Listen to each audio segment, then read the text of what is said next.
Mengungkap kasus Subang, Januari tahun 2022 sudah lewat, apakah polisi akan mengumumkan bulan ini, begini kata Rohman Hidayat.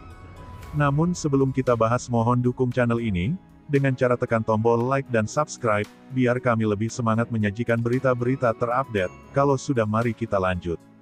Hingga memasuki awal Februari tahun 2022, belum ada informasi terbaru yang disampaikan polisi terkait perkembangan kasus pembunuhan Subang yang menghilangkan nyawa Tuti Suhartini dan Amel. Sebelumnya polisi telah merilis sketsa wajah terduga pelaku kasus pembunuhan Subang dan telah menyebarkannya ke masyarakat. Bahkan Kapolda Jabar Irjen Pol Suntana pernah menyebutkan pihaknya akan segera mengumumkan kasus Subang ini pada awal tahun 2022. Namun belum jelas awal tahun 2022 itu apakah Januari, Februari, Maret atau April.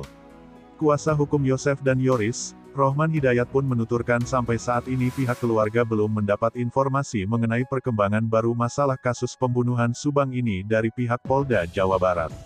Rohman Hidayat pun sangat berharap apa yang disampaikan Kapolda Jabar yang akan mengumumkan kasus ini di awal tahun 2022 bisa terwujud. Kalau mendengar pernyataan Kapolda Jawa Barat yang berharap awal tahun 2022 sudah terungkap, mungkin saja paling lambat Maret sudah ketahuan siapa pelakunya, ujar Rohman Hidayat kepada Des Jabar, Rabu, tanggal 2 Februari tahun 2022. Menurut Rohman Hidayat, kenapa dirinya memperkirakan akan kasus pembunuhan Subang ini akan diungkap pada bulan Maret tahun 2022, karena Maret masih termasuk triwulan pada awal tahun 2022, setelah pada Januari terlewat dan tidak ada informasi yang disampaikan polisi. Jadinya, kata Rohman Hidayat, jika ternyata pada Maret kemudian sudah diketahui pelakunya, berarti sesuai harapan Kapolda Jawa Barat kasus ini terungkap pada awal tahun 2022. Diketahui, sejauh ini Polda Jawa Barat hanya baru dapat merilis sketsa orang dicurigai terlibat atau mungkin pelaku pembunuhan di Jalan Cagas Subang itu. Rohman Hidayat menyatakan yakin bahwa polisi sedang terus mencari pelaku pembunuhan di Jalan Cagas, Subang itu, dan baru akan mengungkapnya setelah tertangkap nanti.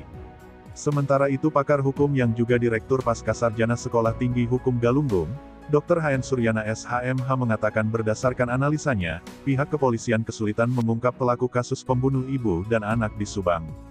Bisa saja, karena polisi kesulitan dalam menemukan alat bukti yang jelas dari pelaku di lokasi kejadian.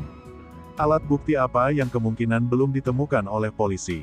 Suryana mengatakan dalam kasus hukum seperti pembunuhan, biasanya ada dua hal yang bisa mengungkap siapa pelakunya. Dua hal tersebut adalah alat bukti sidik jari pelaku di lokasi kejadian tewasnya Tuti dan Amel, serta alat bukti saksi yang melihat peristiwa kasus pembunuhan di Subang tersebut. Sementara dalam kasus pembunuh ibu dan anak di Subang ini, polisi sepertinya sangat kesulitan menemukan sidik jari dari para pelaku yang dianggap pintar dalam menghilangkan jejak sidik jari. Polisi juga kesulitan menemukan saksi, karena dalam kacamata hukum yang disebut saksi itu seseorang yang melihat, mendengar dan menyaksikan peristiwa hukum. Di kasus Subang tidak ada saksi, kata Hayan Suryana, Selasa tanggal 25 Januari tahun 2022. Lebih lanjut Suryana menuturkan karena tidak ada alat bukti dalam hal ini sidik jari pelaku di tempat kejadian perkara, dan juga tidak ada saksi yang melihat atau mendengar peristiwa kasus pembunuhan Subang, maka polisi tampak kesusahan mengungkap siapa pelaku yang tega menghilangkan nyawa Tuti dan Amel. Ini sebuah fenomena baru kalau pelaku pembunuh di kasus Subang sudah paham dalam konteks menghilangkan jejak alat bukti dalam hal ini sidik jari, kata Suryana. Hayan Suryana menambahkan, di kasus pembunuhan di Subang ini para pelaku pembunuh Tuti dan Amel sangat paham ilmu kriminologi. Indikasinya, saat melakukan aksinya para pelaku tidak meninggalkan jejak sidik jari di tempat kejadian-kejadian. Hilangnya sidik jari yang menempel di tubuh korban Tuti dan Amel ataupun sidik jari yang menempel di tempat kejadian mampu dihilangkan. Seperti mayat Tuti dan Amel yang dibersihkan, begitu juga jejak-jejak bekas sidik jari pelaku di lokasi kejadian sudah dibersihkan. HM Suryana menyebutkan biasanya, dalam kasus pembunuhan polisi bisa langsung mengungkap diawali dari adanya sidik jari pelaku yang ditemukan di lokasi kejadian. Sehingga proses pengungkapan kasus pembunuh ibu dan anak di Subang memakan waktu yang lama dan sampai saat ini masih belum terungkap. Konstruksi hukum dalam penanganan kasus pembunuhan di Subang harus serius dengan mendatangkan ahli yang profesional. Karena seberat apapun kasus yang dihadapi, menjadi kewajiban pihak kepolisian untuk mengungkap siapa pelaku pembunuh, ujarnya.